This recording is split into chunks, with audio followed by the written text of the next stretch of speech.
So if you are building a real AI application, how do you make sure the model answers from the right source instead of a guessing? That's why we need a RAG. Welcome guys to our second chapter for our AI architectural series, RAG. Let's go ahead.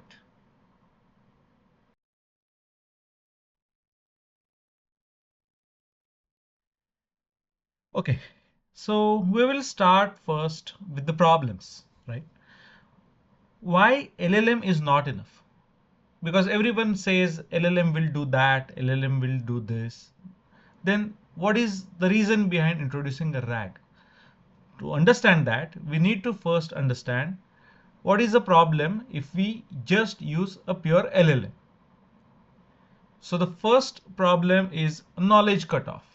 So if you are having some application going to run in some specific context, for example, you are building a lawyer's application specific to one state's jurisdiction, or any health related application which works on the WHO guidelines, right?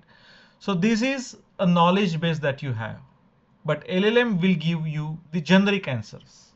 It will not directly work on the knowledge base which you have developed. That is the first thing. Then there could be a chance of a hallucination.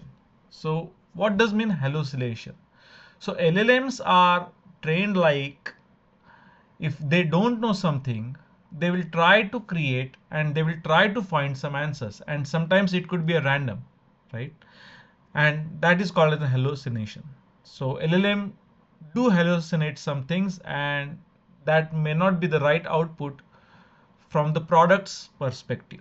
So we need to defend those such kind of scenarios, because that is going to be the massive chaos, right? So we don't need to happen such kind of things. Another could be a scenario like, if an enterprise possesses some private data, they don't want to expose that private data to the public things, private knowledge source, you can say. So such kind of things, we need some any middleware. And other thing is, LLM does not have memory that you can control. So you cannot say LLM, this is the document, refer this and all that stuff. Up to certain level they will do it, but not from the knowledge base perspective, because LLM trained to train the LLM, it's a different process altogether, and it's economically even going to be the expensive one. So we don't want to jump directly to that. And these are the problems that we generally face when we just depending on the LLMs, and we need some middleware in between. What could be the business case? As I said, the company specific knowledge base, which could be a private, which could be a medical specific things, which could be for legal documents or any enterprise data, right? These could be the different use cases that we need to cater. And for that, we need a middleware. And that is the middleware going to be the RAG. So RAG stands for Retrieval-Augmented Generation. Retrieval means finding out the relevant data. Augmented is inject to a prompt. Whatever you have received the output from the relevant data, you want to feed it as a prompt. And generation stands for LLM produces the final answers based on the prompt which we have given. So it's the process, it's the set of steps which called as retrieval augmented generation. So let's go to the deeper high level architecture, how RAG works. So if you can see the first step, user query. User will enter a query. then the embedding model will come into a picture. The vector database will come into the picture. We will see these components going ahead in the series, but just giving a high level architecture. Then based on the embedding model what you have and the vector database, you will retrieve some output, maybe top k, top 2, top 3, top 5 chunks, and then you will feed that as a prompt to LLM and you will retrieve the final answer. This is how actually the high level architecture of RAG and how it works. We'll go in detail and we'll see the main components of this RAG architecture one by one. Okay, so here we go for the key components of RAG. The first component, chunking. So chunking is dividing the knowledge source into multiple parts. So as we take an example of the lawyer specific application, the jurisdiction's laws, the set of records, or the past judgments presented by court could be a knowledge base. In case of health, the WHO guidelines could be a knowledge base. Medical reports could be a knowledge base.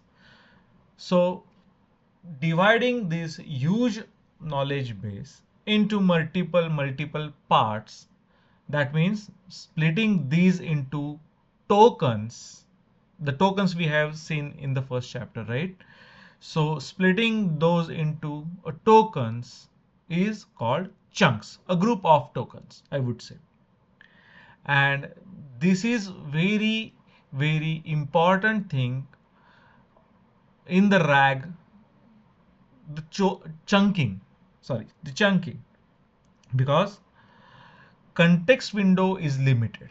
You cannot exceeds the content size. We have seen that in the past. It has a specific content size. So the chunking is essential for that. And retrieval always works at a chunk level. The smaller units, better the precision, but we cannot have too small.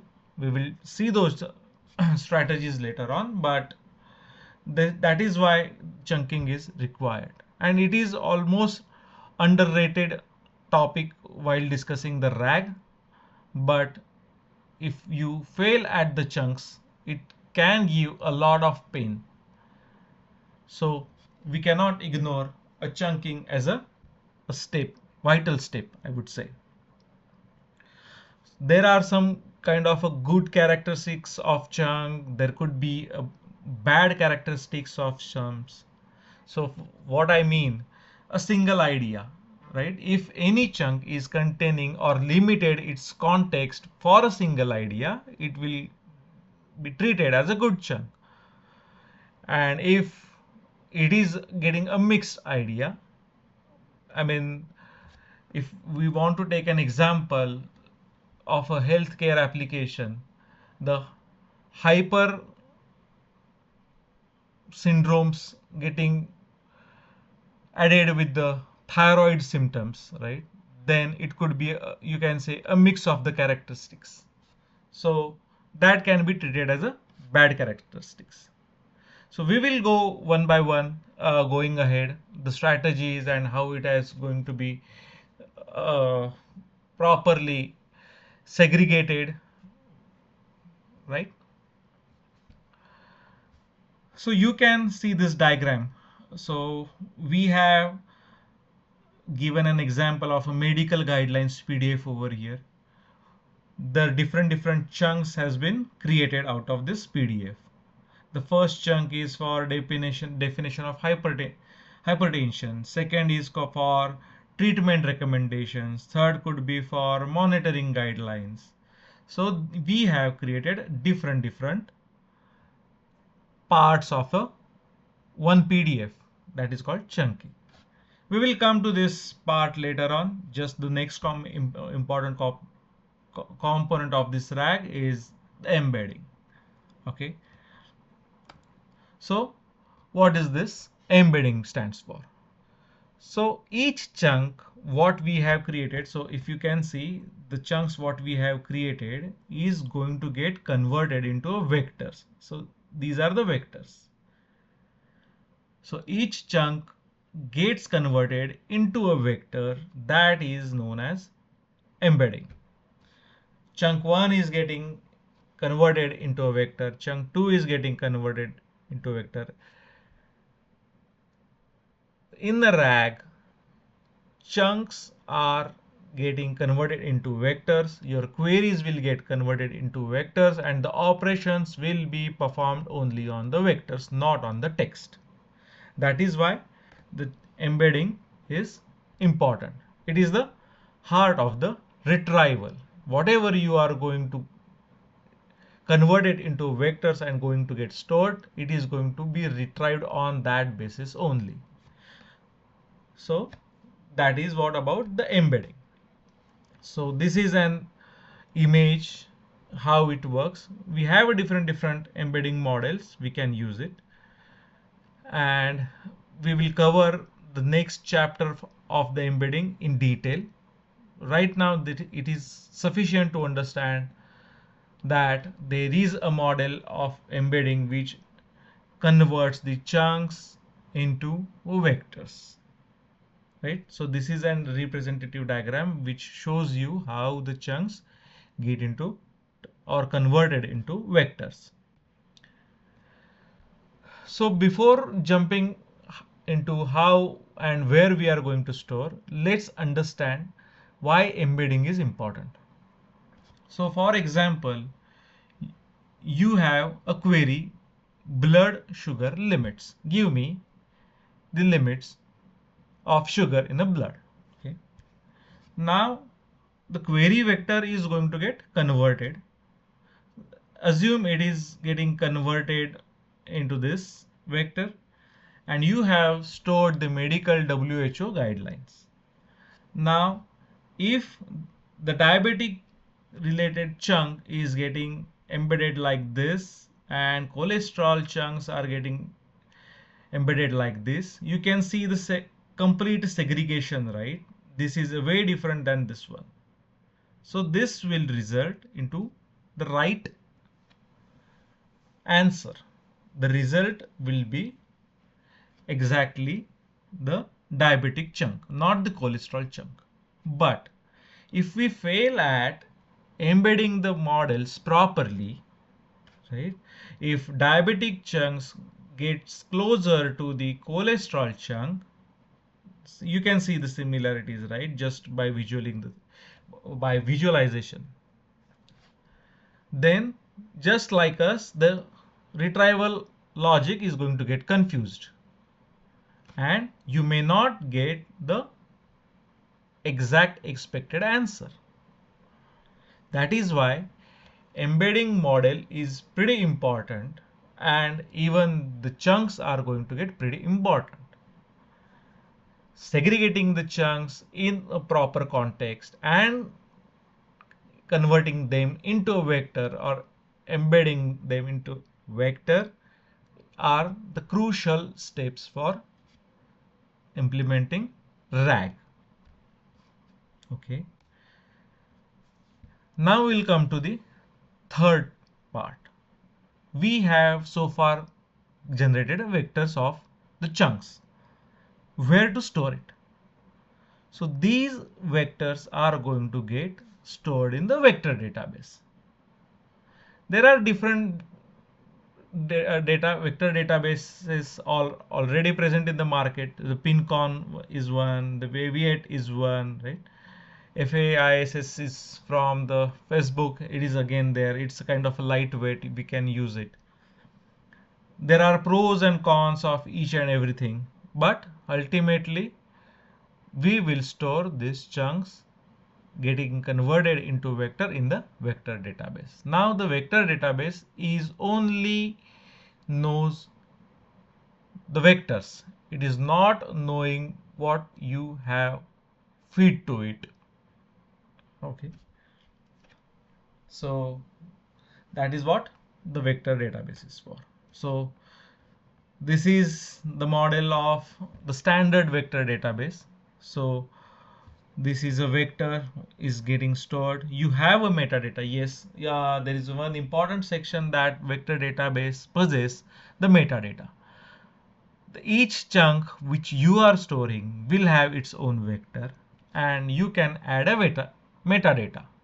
So metadata will be talking about the chunks, what exactly it is for, any characteristics what we are storing. For example, in case of medical, the condition hypertension, population adult, whatever the source we have defined for that document, and blah blah blah blah.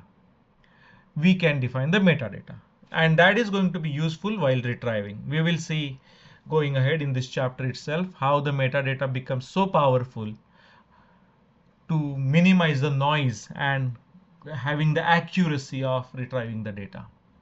And of course, these different metadata, not metadata, the vector databases also gives you facility of storing the chunks as well. Not necessary it has to be inside your vector database, but they give some facility, or you may be preferring the separate database for that. It doesn't matter. But yes, metadata do matters a lot.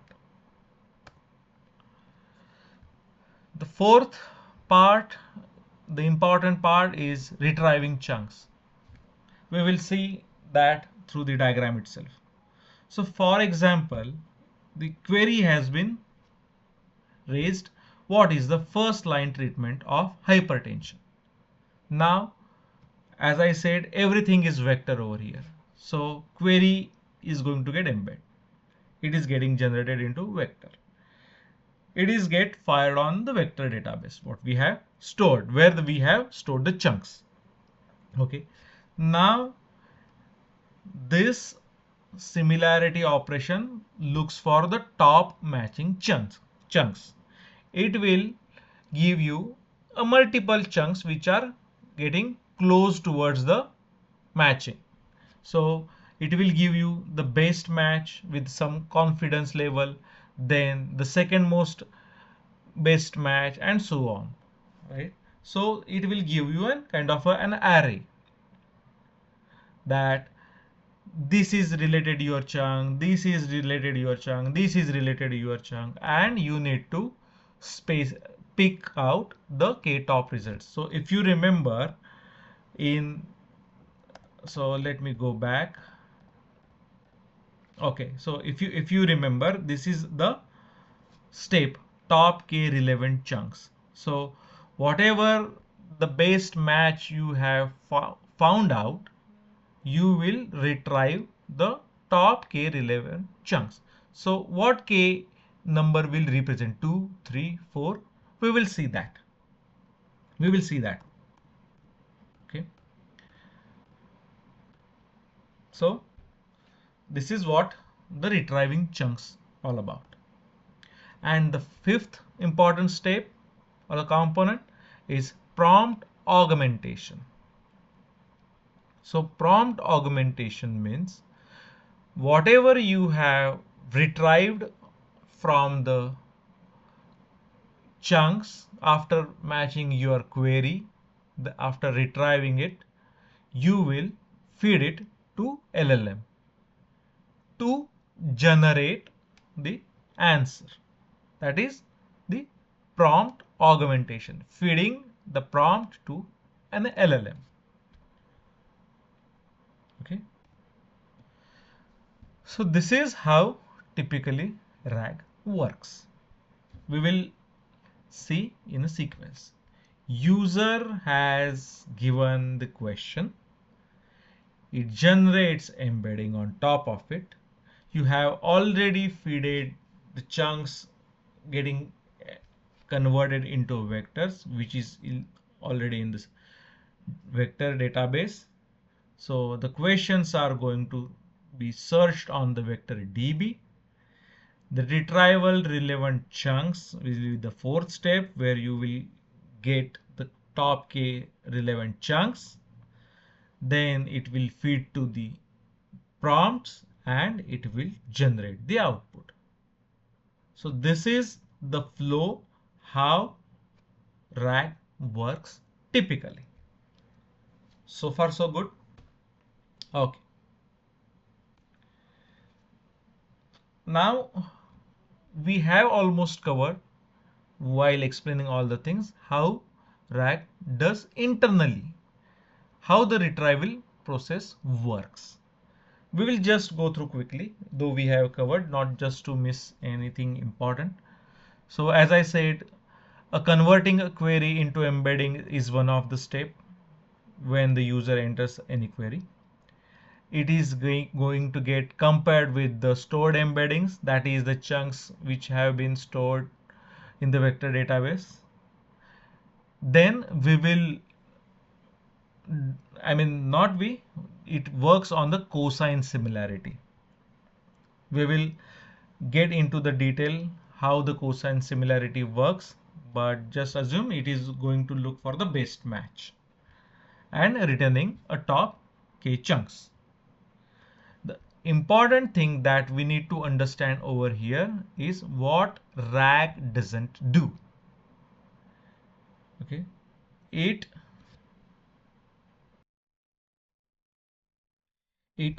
does not map numbers, it does not classify any risk, it does not perform domain based reasoning. It just perform the similarity match, cosine similarity match. It is a typical vectors algebra. So cosine similarity, you can get it anywhere. We will though cover it in the later chapters. It will just find out the cosine similarity and retrieves the best match. That is the only responsibility of RAG. That is why sometimes if we don't set up the retrieval strategy perfectly, or chunks properly, or embedding algorithms properly, the RAG may not give us the expected result, and so many applications cause a failure because of that. I have seen applications getting failed because of it. And we will just going to step into the various failure reasons for RAG, because there are some things where we see the hallucination, we have seen the problems, right? So what are the why hallucination happens and all that stuff. So that is the important step to understand why RAG fails. So let's get a crystal clear. It's not a model issue, it's a system design issue, because RAG does the vectors algebra cosine similarity, not more than that. Whatever we have set up, we are going to be responsible for that. It's a system design issue. Let's understand the reasons of the failure. The poor chunking. We started with the chunking, and we are again starting the one of the failure cause of this RAG is a poor chunking.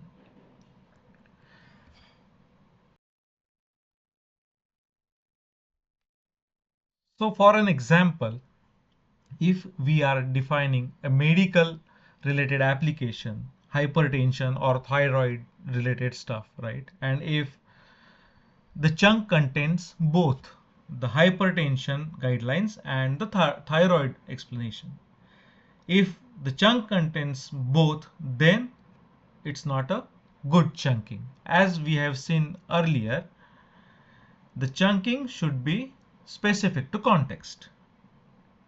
The chunks shouldn't be split in the mid of the idea, or chunk should not contain the two mix of ideas. So we have to be very precise with the context of the chunk. Otherwise, the retrieval is going to be a noisy. So there are different solutions for what is the exact right strategy of chunking. The semantic chunking is one of the thing, specific to context, but having the different context altogether may not be a good always, right? So there is an overlapping has to be there.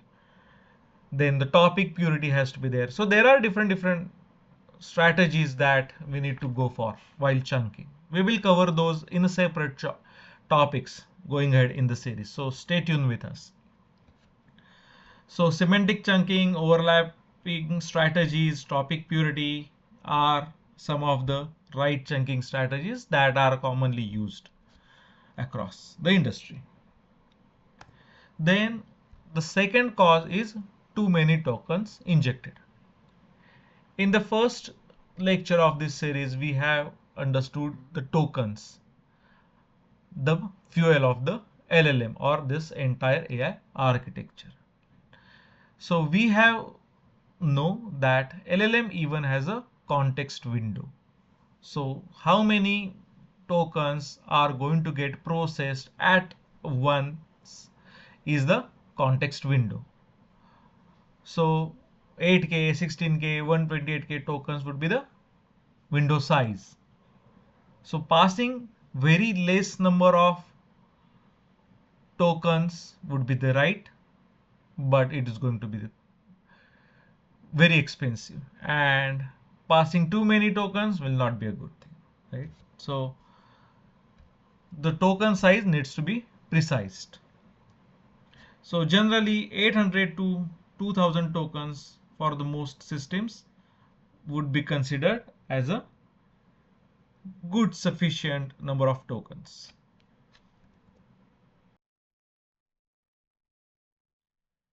Then the third would be low quality embedding.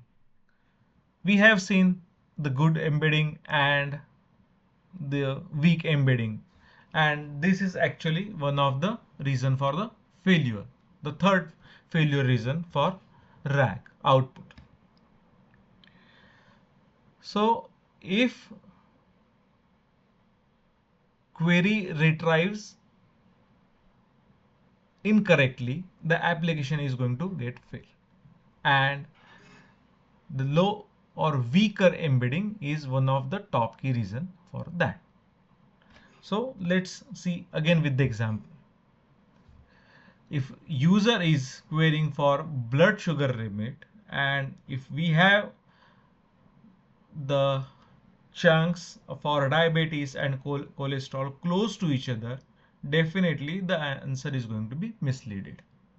And if these embeddings for diabetes and cholesterol are pretty distinct, then the chance of, or actually the result of retrieved chunk, quality of that retrieved chunk would be as expected.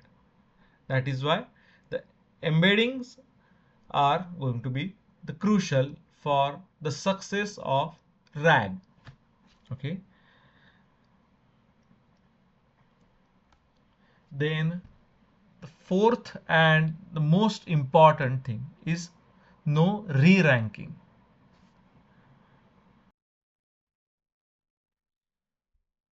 So this is about how would you make sure whatever the output is provided to you by RAG is the absolutely crystal clear, and that is the final verdict.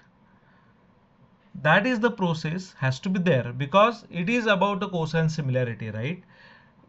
We cannot predict what exactly the output has been retrieved to us. We are dependent on the confidence level, whatever has been mentioned in while the retrieving thing. But how will we make sure it is the expected thing?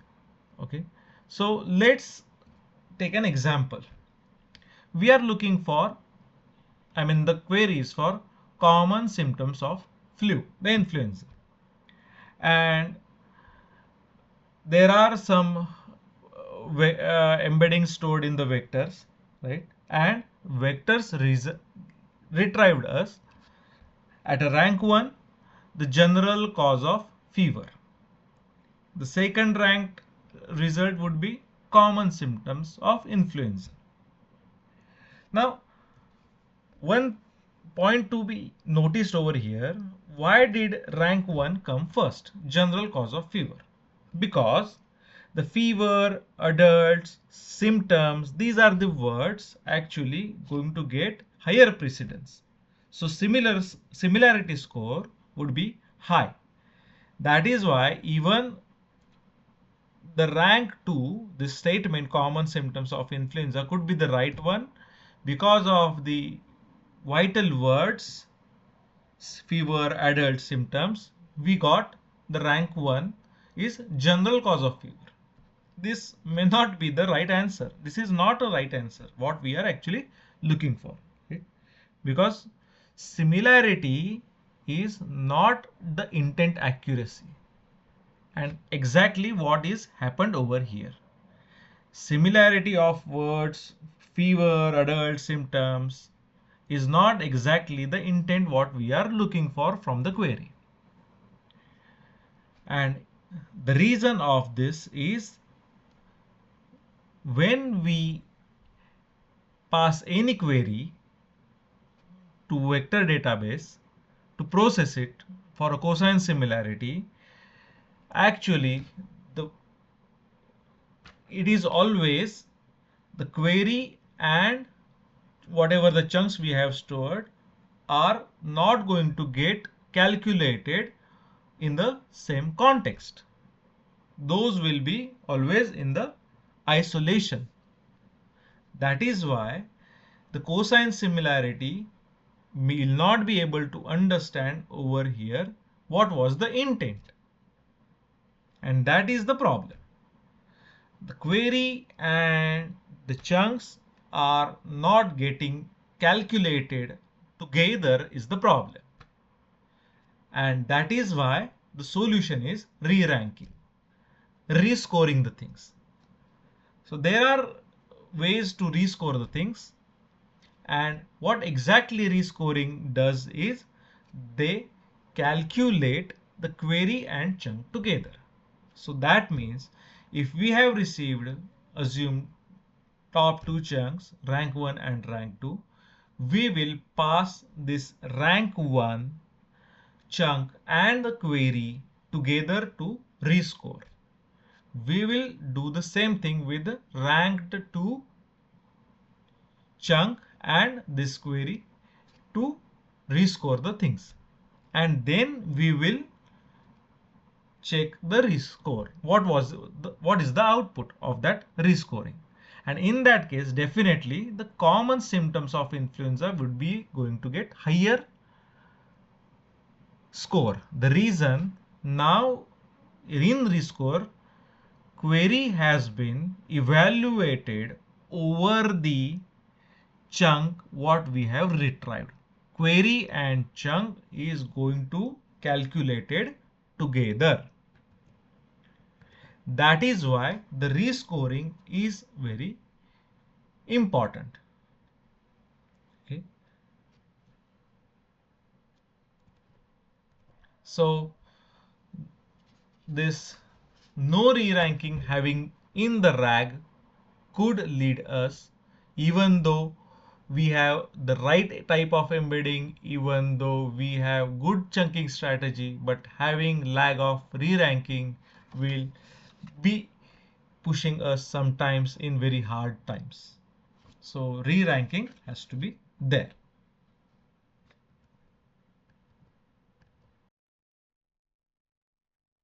Now we will come to the fifth failure reason, that is no metadata filtering problem. So if you remember, in the vector database index, we have shown a metadata over there.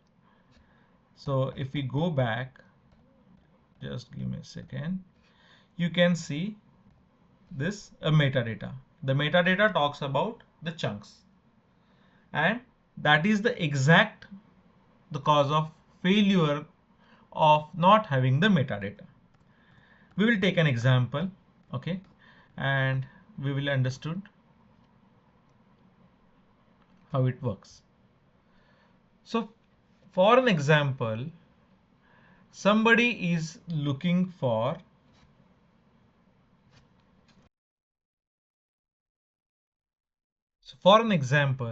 if we are looking for with a query like hypertension query is specifically for adults. What is the guideline of having hypertension in adults, right? And sometimes, surprisingly, we may get the answer hypertension limits in infants or hypertension limits in the patients having the kidney failure. And why it could happen? Because everything is about hypertension. So if you have a multiple chunks specifically to hypertension, then the cosine similarity would be high across all the 3 or 4 kind of similar category chunks, and you will end up resulting with the high confidence. And here is where the metadata is going to be crucial. So if you have a hypertension specific chunk specifically targeting to the targeted audience infants, you can tag it as a metadata. Females could be another category of it. Third, the patient with specific diseases like kidney failure could be another category. So when we are firing a cosine similarity, right, the consideration and the filtering based on the metadata is going to get important. And that is how you can filter the results what you have retrieved. So this is the thing, like filtering based on the metadata is going to be a crucial.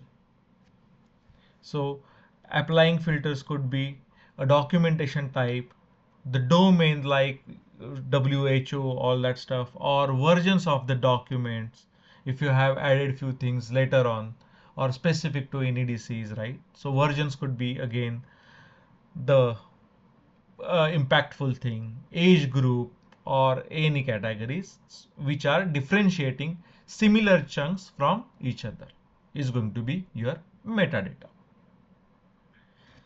So these are actually the top failures what we have gone so far. Now the sixth failure would be retrieving blindly the top key. So if you remember initially, I told you like we can going to discuss what would be the number representing the key. Are we going to just fetch 5 top results, 2 top results, or only one? So now applying all these strategies, re-ranking, the embedding quality, the chunking strategy, then what we just saw is filtering based on the metadata. How much the data we are going to be fetching out of the retrieved chunks and passing it to LLM. So having top 3, top 4, top 5, this blind game is going to be the problem. So here are some strategies. Definitely we should look for top 2 to 5k, 2 to 5 results, but we need to even have some threshold limit. So what below the confidence of say 95%, I'm not going to be retrieving it. So even if you have specifically said top 5, but there are only 2 results which are above 95, you will be retrieving those only. So such kind of thresholds has to be applied instead of picking the top k blind results. Again, filtering based on the metadata what we have just seen, right? This strategy is going to be again an important while choosing the top k results. So these are the 6 main reasons where the RAG fails. So ultimately what we have learned so far, the precision mode. What we have understood in this entire lecture, that LLM uses a probabilistic memory. So it is not having the exact knowledge base that we are anticipating to produce and output what we exactly expected. That is why sometimes LLM end up giving the different answers or inconsistent answers. And we have seen this problem even doing or using any app coding platforms as such, right? It is hard for him to maintain the context and the possible hallucination. If LLM doesn't know something, they try to pretend they knew it. They know it. So that is without the RAG. And with the RAG, LLM reasons using approved content. That is the knowledge database what we have given so far to them. Then the consistent output, because we are setting the context always using a RAG. Always query will be processed within the RAG's context, and then the ultimate output, the top 2 3 top key results what as per our strategy is going to be passed to LLM. So that is how the RAG works, and now you have understood why the RAG is going to be the crucial, right? Definitely in the further series of our lectures, we will go in detail with chunking, the re-ranking strategy, the embedding strategy and all that stuff. But ultimately, I would say most RAG system fail not because of the model is weak, but because the architecture is weak. Design retrieval carefully and precision is engineered is the key behind it. Thanks and stay tuned with us. Bye bye.